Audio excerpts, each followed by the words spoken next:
What's up, everyone? DKRACK here.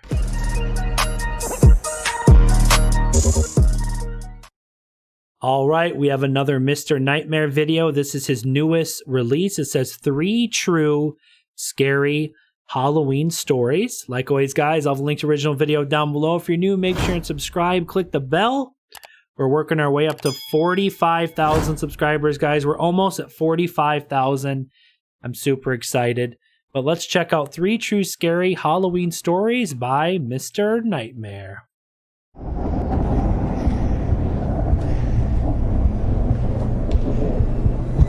Story 1.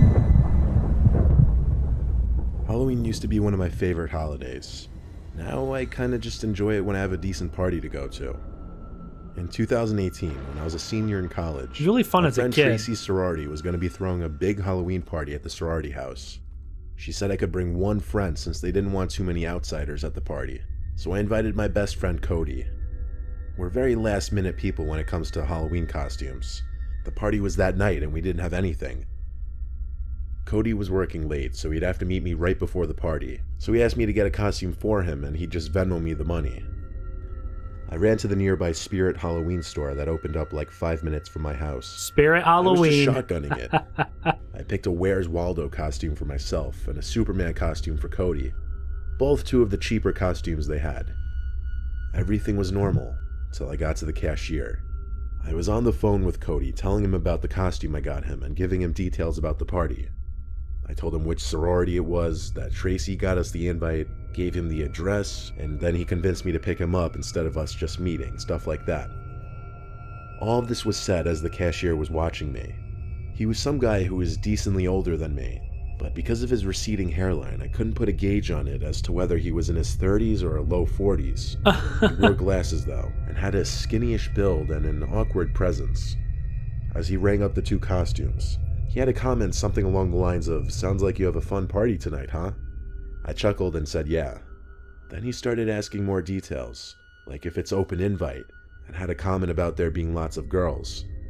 I said it's closed invite and that I barely got an invite. He said it's all good. Then he shook my hand and introduced himself as Mike, so I did the same and told him my name was Sean, and I left. It was weird. Fast forward to later that night. I picked up Cody and we arrived to the party around 10 p.m. It sounded loud inside, and there were multiple groups of people entering the house before us. At the door, a girl asked us who we knew there, and I told her Tracy. She let us in, and we were in this huge living room area. Music blasting, all the lights dimmed low, Halloween decorations everywhere. You guys think that guy's gonna show up? Cups full of booze crowding the place. Who was working at Spirit Halloween? That dude's gonna show up, I bet. We played beer pong and other drinking games. It was a very legit party. But then, at some point, there was a commotion by the front door area. Cody, Tracy, and I and a few others walked over, and the girl at the door started calling out, "Where's Tracy?" She came forward, and the girl asked, "Who is Sean?"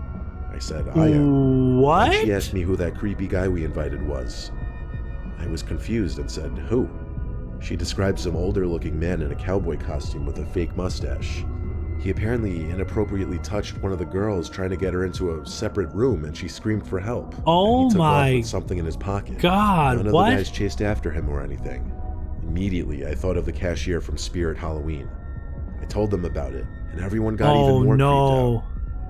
The party went on, but they were a lot more cautious about who they were letting in, and they even considered calling the cops for a second. That whole thing really killed my vibe, and we didn't stay much longer after that. In total, we were probably at the party for a couple hours at most. We left a little past midnight, I think. I didn't drink much. As I started my car, the car parked like 2 cars behind us also turned on, and as I drove in the direction of Cody's house, the car started to follow. Cody and I were sure it had to be him after it made 4 of the same turns. Is it Sean? So I pulled to the side of No. the road, egging him on to pull over, but the car just stopped for a few seconds, then basically floored it past us. We didn't get a good look at who was inside, but I'm still positive it was him. After dropping off Cody down the block from his house, just being cautious, I was staying very aware of my surroundings, and because of that, I noticed a car in the near distance with its lights off, tailing me. It looked like the same car. I got to a main road, once again pulled over, and waited. The car once again waited, and and then a few seconds later turned on its lights and floored it in the far left lane, passing me. I was obviously shook and drove home as fast as I could while I was sure I wasn't being followed. Yeah, because you don't want him to know where you freaking Halloween live. Location the next day and reported the cashier. They thanked me for the information, but I never went back there, so I wouldn't know if he was fired or anything. Looking back, I wonder if I could have and should have pressed charges. Regardless, I have no idea what he could have possibly wanted from me. But either way, I'm happy he didn't find out where I live. Yeah, exactly. That was very smart to wait till he wasn't following you. You don't want him to know where you freaking live at. You know, that would be bad. Halloween of 2019 was the most terrifying night of my life.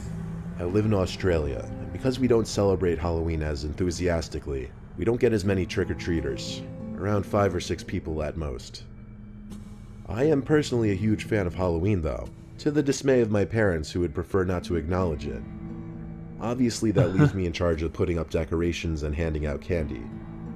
This particular year, Halloween fell on a school night and a storm began just after 6 o'clock, which unfortunately meant my efforts preparing the decorations had pretty much gone to waste. Ignoring my better judgment, I still waited for trick-or-treaters in the living room and watched The Conjuring to pass the time. Around an hour and a half later, that's I got a terrifying. message from my friend M on our group chat, asking if anyone would like to mess around and go trick-or-treating. At first I was confused. We hadn't gone trick-or-treating in over 5 years, but I decided it would make the night more enjoyable as nobody was knocking on the door anyway. My other friends, who I'll call S, C, and H, all agreed and asked M where we should meet up. M quickly replied he couldn't make it, which was strange because he was the one who offered to go trick-or-treating, but he suggested a house which has lots of candy. Me, S, C, and H all arrived at the house within half an hour.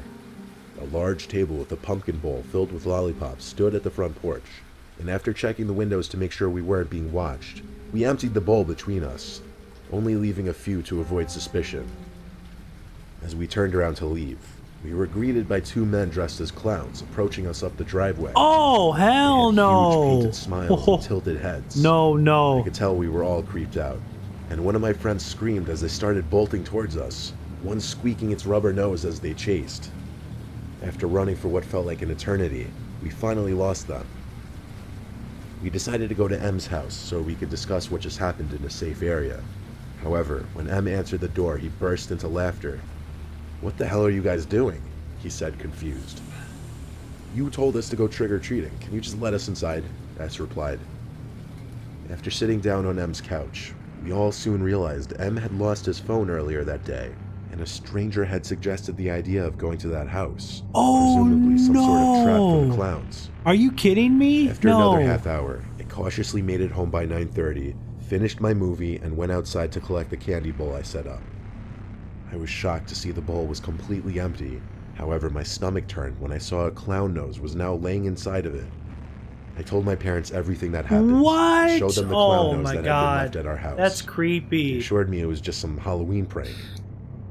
I woke up around 1 a.m. to noises coming from my bedroom window, like rocks hitting the glass. Oh, here we I go. was scared half to death. Here we Curiosity got go. the better of Oh, me. God. I eventually opened the blinds. My Halloween decorations were destroyed and littered the ground below. I stared motionless in complete shock until a lollipop was thrown at the window, breaking my trance. I looked up and saw them, the 2 clowns perched upon the neighbor's roof, looking down at me. I screamed and ran away towards my parents' room. I'll skip the details that followed, but the police were called and the clowns were not found. I would, no, officers call the informed us they would police, check out the yeah. house my friends and I trick-or-treated at, and they left in about half an hour. The following morning, we were told the house was abandoned, and M's phone was discovered inside. That day at school, I learned M, S, C, and H all had creepy experiences during the night as well. I'm not sure if the clowns followed us home or they somehow tracked us through M's phone. All I know is that Halloween is only a few weeks away, and I am completely terrified they'll return. Oh, yeah, I think I would stay home. If I was that person, I think this Halloween I would stay home. Yeah. It was a stormy Halloween night. I was with my 3 friends John, Mary, and Keenan. Since we didn't have any real plans and were kind of just hanging around, I decided to grab the Ouija board from my closet. All my friends were down to try it. I wanted to be funny, but also set the mood, so I got 3 candles, What the hell lit was them, and that? turned off all the lights. Oh, not a The Ouija 4 of us board, sat at no. the table with our hands on the planchette. We started off by saying, "Is anyone there?" Of course, the planchette started to move, and we all started to laugh. It went from Y to E to S, spelling yes. John and I began asking the really stupid, goofy questions, like, "Will you haunt Mary?"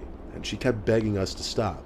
But as the planchette moved to once again spell out the word yes, we all erupted into laughter. To be honest, I didn't even contribute to moving the piece around the board. I just assumed John and Keenan were messing around for the most part.